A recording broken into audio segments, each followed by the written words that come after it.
Halo, bertemu lagi dengan Ibu Andri Novelestari dari SMAN 4 Subang. Oke, anak-anak sekalian, seperti biasanya, kali ini kita tetap akan mempelajari pelajaran kimia di kelas 10 dengan tema materi yaitu metode ilmiah. Oke, sebelum kita tahu dan kita mempelajari tentang bagaimana sih metode ilmiah itu kita lakukan, pertama-tama kita berikan definisinya dulu ya. Menurut Kamus Besar Bahasa Indonesia, maka metode ilmiah adalah pendekatan atau cara yang digunakan dalam penelitian yang merupakan serangkaian cara atau metode yang mengacu pada urutan pasti dan terstruktur. Kemudian, berdasarkan Hendra Firmansyah di dalam buku Pengantar Filsafat Ilmu tahun 2021, metode ilmiah didefinisikan sebagai proses yang digunakan untuk mewujudkan ilmu pengetahuan secara efektif, sistematis, dan prosedural hingga dapat dipertanggungjawabkan. Nah, adapun menurut Ensiklopedia Britannica, metode ilmiah merupakan teknik yang digunakan dalam konstruksi serta pengujian hipotesis ilmiah. Nah, di dalam metode ilmiah ini, anak-anakku ada 3 poin ya yang harus ada. Yang pertama, bahwa metode ilmiah itu haruslah sistematis. Nah, yang disebut dengan sistematis maksudnya adalah dilakukan secara terstruktur sesuai rencana hingga dihasilkan kesimpulan. Jadi bukan asal-asalan atau tanpa rencana apapun ya. Nah, kemudian poin kedua adalah empiris. Empiris di sini maksudnya metode ilmiah itu akan memiliki data yang dihasilkan dari pengukuran suatu fakta. Jadi bukan mitos ya. Kemudian poin yang ketiga adalah terkontrol. Jadi ketika kita menggunakan metode ilmiah dalam suatu pembahasan, maka kita berarti telah menggunakan pola pikir ilmiah secara sadar dan bukan menduga-duga.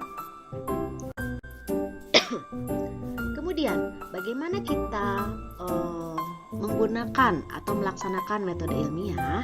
Nah, ini kita ada langkah-langkahnya ya. Langkah pertama adalah yang harus kita lakukan yaitu merumuskan masalah. Nah, pertama kita harus berpikir masalah apa yang ingin dipecahkan sebenarnya.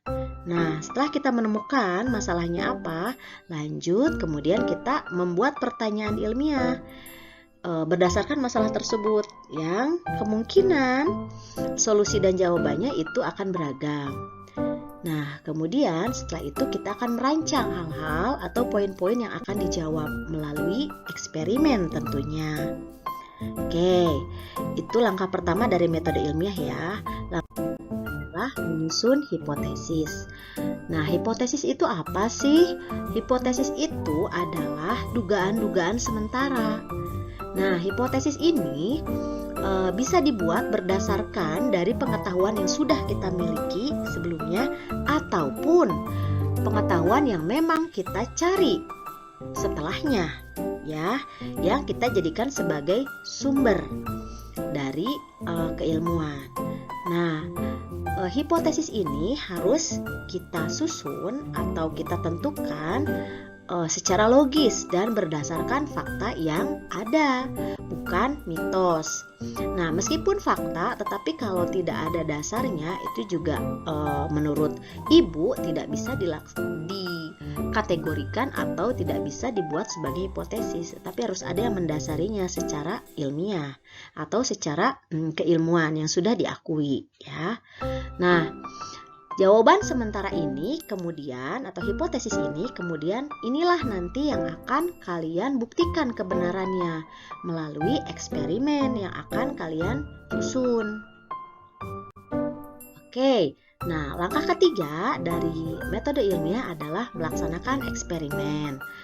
Nah, ketika kalian akan melaksanakan eksperimen, terlebih dahulu kalian harus menentukan variabel-variabel dari eksperimen tersebut. Apa sih variabel itu?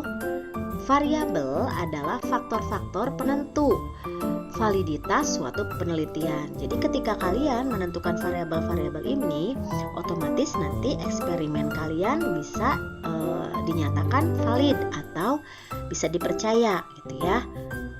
Nah, variabel eksperimen ini ada 3, yaitu variabel bebas, variabel terikat, dan variabel kontrol. Apa sih variabel bebas itu? Variabel bebas adalah variabel yang diubah-ubah. Untuk apa? Untuk mengetahui pengaruhnya terhadap hasil penelitian. Sedangkan variabel terikat itu merupakan variabel yang dipengaruhi variabel bebas dan diukur sebagai hasil dari percobaan. Sedangkan variabel kontrol merupakan variabel yang tidak dirubah dan bersifat tetap. Oke, kemudian langkah metode ilmiah yang keempat adalah mengumpulkan data penelitian. Nah, tadi ketika kita sudah menentukan variabel, tentunya kita akan merancang eksperimen yang akan kita laksanakan ya, berdasarkan hipotesis yang sudah kita buat dan berdasarkan tentu saja fakta-fakta yang sudah kita kumpulkan sebelumnya. Nah, setelah semua itu, maka langkah selanjutnya yang keempat adalah mengumpulkan data penelitian. Nah, ketika kita mengumpulkan data penelitian, yang bisa kita lakukan adalah kita bisa melakukan pencatatan, tentu saja di tools kalian ya, bisa berbentuk buku atau note atau apapun itu. Nah, yang dicatat apa saja sih? Setiap hal-hal yang terjadi, baik itu perubahan lanjutan maupun perubahan baru ya. Nah, kemudian selain dicatat, kita juga bisa mengumpulkan data penelitian dalam bentuk tabel. Kenapa dalam bentuk tabel? Ya bisa mungkin karena lebih mudah ya, dan lebih cenderung terorganisir dengan baik.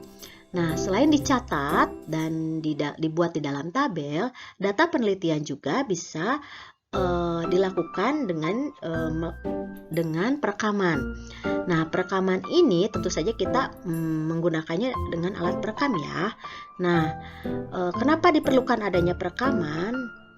Karena perekaman ini bisa kita gunakan sebagai alat evidence yang baik ya, sebagai bukti yang kuat. Kemudian selain itu juga rekaman ini juga memudahkan kita ketika kita ingin mengulang untuk melihat proses penelitian dan data-data penelitian ya, ketika kita ingin menganalisis lebih jauh lagi atau mengulangi analisis. Oke. Nah, langkah metode ilmiah yang kelima adalah mengolah dan menganalisis data yang sudah diperoleh. Nah, bagaimana cara mengolah dan menganalisis data? Nah, kita bisa membuat tabel. Bukan tabel yang tadi ya. Kalau tabel yang tadi ketika kita melakukan pengumpulan data itu masih tabel raw table atau raw result, data kasar gitu ya. Nah, kalau yang dimaksud di sini menganalisis data, itu datanya sudah data berupa analisis gitu ya. Nah, selain tabel bisa juga berbentuk diagram, misal diagram pie, atau juga bisa jadi berbentuk grafik ya, atau kalian bisa menggunakan fitur-fitur yang lebih modern atau lebih eligible terhadap teknologi gitu ya. Bisa jadi kalian menggunakan mungkin komputer yang speknya lebih canggih seperti itu. Nah, selanjutnya setelah kita sudah menganalisis data, sudah tahu tren-trennya, maka kemudian kita akan melakukan penyimpulan dari suatu penelitian. Nah, penyimpulan atau kesimpulan di sini yang dimaksud adalah kita merangkum apa saja yang telah kita lakukan, kemudian setelah itu kita buat polanya. Pola di sini atau kecenderungan ya, itu berdasarkan tentu saja analisis data yang sudah kita peroleh. Misal bahwa ternyata dari analisis data yang diperoleh bahwa atom itu berbentuk bulat dan pejal. Berarti bentuknya bulat dan teksturnya pejal. Itu pola atau kecenderungan ya. Kemudian, kesimpulan di sini juga harus dikaitkan dengan tujuan dan pertanyaan penelitian yang tadi di awal kita sudah buat ya. Kan kita tadi buat pertanyaan penelitian yang kemudian mengerucut ke dalam hipotesis ya. Nah, kesimpulannya itu harus menjawab itu ya. Nah, nanti hasil akhir dari kesimpulan kita bisa tahu dan bisa memberikan data yang eksak atau data yang tepat, apakah hipotesis yang sudah kita buat di awal itu sesuai atau tidak dengan hasil eksperimen. Nah, ketika sesuai berarti ini saling menguatkan. Tetapi ketika tidak sesuai berarti nanti kita harus analisis lebih dalam lagi. Kenapa tidak sesuai gitu ya? Mungkin kita bisa cari sumber-sumber lain, fakta-fakta lain, dan kemudian kita bisa juga melakukan penelitian ulang seperti itu ya. Oke, nah setelah kita menyimpulkan penelitian dari data-data yang sudah kita peroleh, maka yang akan kita lakukan selanjutnya adalah mengkomunikasikan hasil penelitian tersebut. Kenapa sih hasil penelitian harus dikomunikasikan? Nah, karena hasil penelitian kita itu bisa dijadikan sebagai bahan informasi yang sangat menarik tentunya dan penting bagi yang membutuhkan. Mungkin nanti ada juga teman kita, teman kalian yang juga ingin meneliti di hal-hal yang sama gitu. Nah, selain sebagai sumber informasi, maka data penelitian yang kalian komunikasikan ini juga bisa berfungsi sebagai sumber belajar. Jadi baik itu sumber bacaan maupun sumber pengetahuan. Kalau sumber bacaan berarti bisa disitasi atau disadur gitu ya di penelitian teman-teman yang lain, atau tidak, tetapi dijadikan sebagai sumber pengetahuan, sebagai dasar teori mereka gitu. Nah, kegunaan selanjutnya juga ini bisa dikembangkan oleh mereka gitu. Dikembangkan dalam artian bisa saja mereka meneliti hal lainnya, tetapi berdasarkan dari hasil penelitian yang sudah kita komunikasikan, atau mereka melanjutkan penelitian yang sudah kita mulai. Oke, nah harapan apa ketika kita menggunakan metode ilmiah ini? Nah, harapan yang pertama pasti diharapkan kalian itu memahami langkah-langkah metode ilmiah itu seperti apa sih. Nah, setelah kalian paham, kemudian kalian bisa menggunakan metode ilmiah ini sebagai solusi permasalahan kalian, baik permasalahan formal di sekolah ataupun permasalahan non formal di dalam kehidupan kalian sehari-hari gitu ya.